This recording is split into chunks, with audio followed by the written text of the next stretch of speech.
माध्यक अलग, भाषा दोनों का एक ही है, नेम अलग। हिंदी मीडियम में पढ़ते हैं, माध्यिका भी कह सकते हैं और माध्यक भी, दोनों का इंग्लिश मीडियम होता है। और इसको निकालने का सूत्र आपके सामने है, एल प्लस एन बटा 2 माइनस सी एफ बटा एफ इंटू एन। ठीक है, एक चीज यहाँ पे ध्यान देंगे, एन बटा 2 जो दिख रहा है ना आपको, तो ये एन बड़ा भी हो सकता है, हमने छोटा ना लिखा है तो बड़ा भी हो सकता है और छोटा भी हो सकता है। क्लियर? एन क्या है, एल क्या है, एफ क्या है, सी एफ क्या है, एच बारी बारी सब समझते हैं। ठीक है, लेकिन आपने बहुलक निकाला, याद होगा, तो बहुलक में निकालने का सूत्र आपने पढ़ा था एल प्लस, पढ़ा था ना, याद है? उसमें भी एल थी और इसमें भी एल। अगर वो बहुलक थे तो एल का मतलब क्या समझा था आपने? एल क्या होती है? बहुलक वर्ग की निम्न। क्या ये ना पढ़ा था? तो इसको हम इसमें भी एक पढ़ी चीज, यही चीज पढ़ेंगे, बहुलक वर्ग के निम्न से नहीं पढ़ेंगे। अब माध्यक में पढ़ रहे हैं तो ये क्या हो जाएगा? माध्यक वर्ग की निम्न। क्लियर? उसके बाद में एच पढ़ा था, याद होगा। मैंने हम इस चीज को समझाने का प्रयास कर रहे हैं कि इसमें जो कॉमन चीजें है उसको समझ ले। एच इसमें है ना, तो उसमें भी एच थी कि नहीं थी? तो बहुलक वर्ग का अमाप था कि बहुलक कितने अंतराल पे है, बहुलक का वर्ग जो है ना कितने अंतराल पे है। बहुलक वर्ग माध्यक बहुलक वर्ग का अमाप निकालने का भी हमने सूत्र बताया था कि उच्च सीमा में से निम्न सीमा घटा दीजिएगा तो बहुलक वर्ग का अमाप निकल जाएगा। क्लियर? तो यहाँ पे ये हो जाएगा माध्यक वर्ग का अमाप।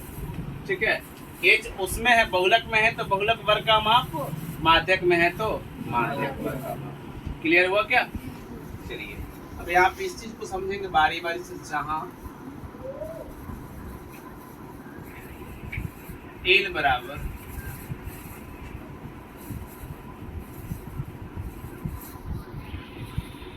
माध्यक वर्ग का, माध्यक वर्ग की निम्न सीमा, उसके बाद आपको एन दिख रहा होगा, दिख रहा है ना? तो मैंने क्या बोला कि एन आपको दोनों लिख सकते हैं, बड़ा एन भी लिख सकते हो और ये लिखेंगे। एन पता है क्या होता है? बारंबारताओं का योग होता है। क्या होता है? बारंबारताओं का योग होता है। ठीक है, उसके बाद ये तो समझ लिए। और सी एफ माध्यक वर्ग की, माध्यक वर्ग के ठीक पहले वाले वर्ग की संचयी बारंबारता होती है। ठीक पहले, ठीक बात तो जानते हैं ना, इन सभी चीजों से परिचित है अपने बहुलक में। ठीक पहले, ठीक बाद। इसमें क्या है जी? सीएफ जो है ना, माध्यक वर्ग के ठीक पहले वाले वर्ग की क्या है? संचयी बारंबारता। ठीक है, और देखेंगे एफ भी तो है, तो एफ को तो आप परिचित होंगे क्या? सी पहले हमने पढ़ा है, एफ फ्रीक्वेंसी, इंग्लिश में एफ फॉर फ्रीक्वेंसी। अब फ्रीक्वेंसी का मतलब होता है बारंबारता, तो एफ सिंपल एफ ही ना है। यहाँ पे सी एफ था तो संचयी बारंबारता हो गया ना, लेकिन खाली एफ रहेगा तो क्या होगा? बारंबारता होगा। लेकिन बारंबारता किसकी होगी जी? माध्यक वर्ग की। किसके? माध्यक वर्ग की बारंबारता। ठीक है, और एक और है, एच है। एच है तो क्या हो जाएगा बुआ? माध्यक वर्ग का अमाप। क्लियर? तो ये सारी चीजें हो गई माध्यक वर्ग की। लेकिन आप लोग एक चीज हमेशा याद रखेंगे, जिस प्रकार बहुलक में याद रखा था कि बहुलक में आपको बहुलक वर्ग की महत्ता जो काफी इम्पोर्टेंस दी थी ना, क्योंकि बहुलक वर्ग पता होगा तभी ना आपने F1 का मान निकालोगे, F0 का मान निकालोगे या F2 का मान निकालोगे, सीखा था ना। तो पहले आपने किसको निकाला था? बहुलक वर्ग को। बहुलक वर्ग निकलेगा तभी सारी राशियां निकलेंगी क्या। उसी प्रकार इसमें भी क्या निकलेगा जी? माध्यक वर्ग। देखो तो माध्यक वर्ग कर्म होने की नहीं है, तो माध्यक वर्ग आपको पता होगा तो ही सभी बातें आपको पता पहले समझ लीजिए। जैसे कि हम जब सवाल बनाएंगे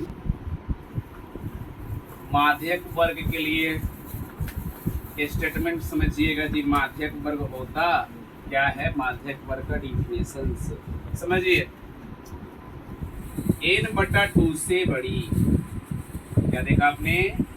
n/2 से बड़ी और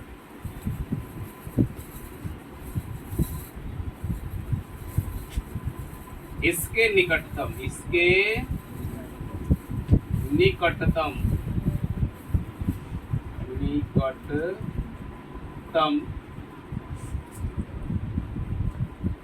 संचयी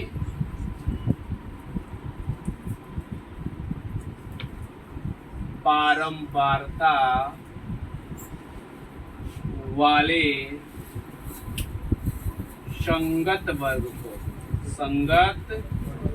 वर्ग को माध्यक वर्ग कहते हैं। अगर आपको माध्यिका निकालने के लिए कहेगा तो आप इसको पता है क्या लिखिएगा? माध्यिका वर्ग लिखिएगा। क्या लिखिएगा? माध्यिका वर्ग। क्या सब माध्यक माध्यक लिखे हैं ना? अगर आपको माध्यिका निकालने के लिए कहेगा तो क्या लिखिएगा? माध्यिका वर्ग, माध्यिका वर्ग, माध्यिका वर्ग, ठीक है ना। फिर से एक बार एक चीज को समझते हैं कि माध्यक वर्ग हालांकि होता क्या है ना जी। चलिए देखिए, माध्यक वर्ग के बारे में बताएंगे। n/2 से बड़ी, यानी कि n का मान निकालेंगे ना, बारंबारताओं को जोड़ेंगे कि नहीं जोड़ेंगे? तो n/2 से यानी कि बारंबारता को जोड़ के 2 से भाग देंगे, ठीक है ना। जो संख्या हमें मिलेगा, ठीक है ना, उससे जो संचयी बारंबारता बड़ी होगी या उसके निकटतम होगी, तो बड़ा भी होना चाहिए और निकटतम होना चाहिए, लेकिन बहुत ज्यादा अधिक हो जाना चाहिए। या बोला ना n/2 से बड़ी, यानी कि जैसे कि मान लेते हैं कि n का मान 100 है, मान लेते हैं n का मान क्या आ गया? 100 आ गया। तो n/2 निकालेंगे तो 50 नहीं आएगा। n का मान है 100 है, n/2 का मतलब क्या हुआ? 100/2 हुआ कि नहीं हुआ? भाग करेंगे तो क्या आ गया? 50 आ गया, है कि नहीं आया? n/2 यानी n/2 का मतलब 50। n/2 से बड़ी का मतलब क्या है? 50 से बड़ा का होना चाहिए, लेकिन इसी के आसपास होना चाहिए। लिखा है ना जी, इसके निकटतम, यानी 50 से बड़ा का होना चाहिए, लेकिन इसके क्या होना चाहिए? आसपास होना चाहिए, इसके निकटतम होना चाहिए। उसी संचयी बारंबारता के हम संगत वर्ग को, यानी कि उसके सामने वाले वर्ग को क्या कह देंगे बुआ? माध्यक वर्ग। समझ में आया? एक सवाल पढ़ेंगे जी और एक सवाल पढ़ेंगे तो उसमें आपको माध्यक वर्ग समझ में आ जाएगा। माध्यक वर्ग निकालने का तो ये स्टेटमेंट हो गया ना, कहते क्या है ना। उसके बाद हम एक सवाल पढ़ेंगे ना, सवाल के अकॉर्डिंग हमें माध्यक वर्ग निकालने। क्लियर?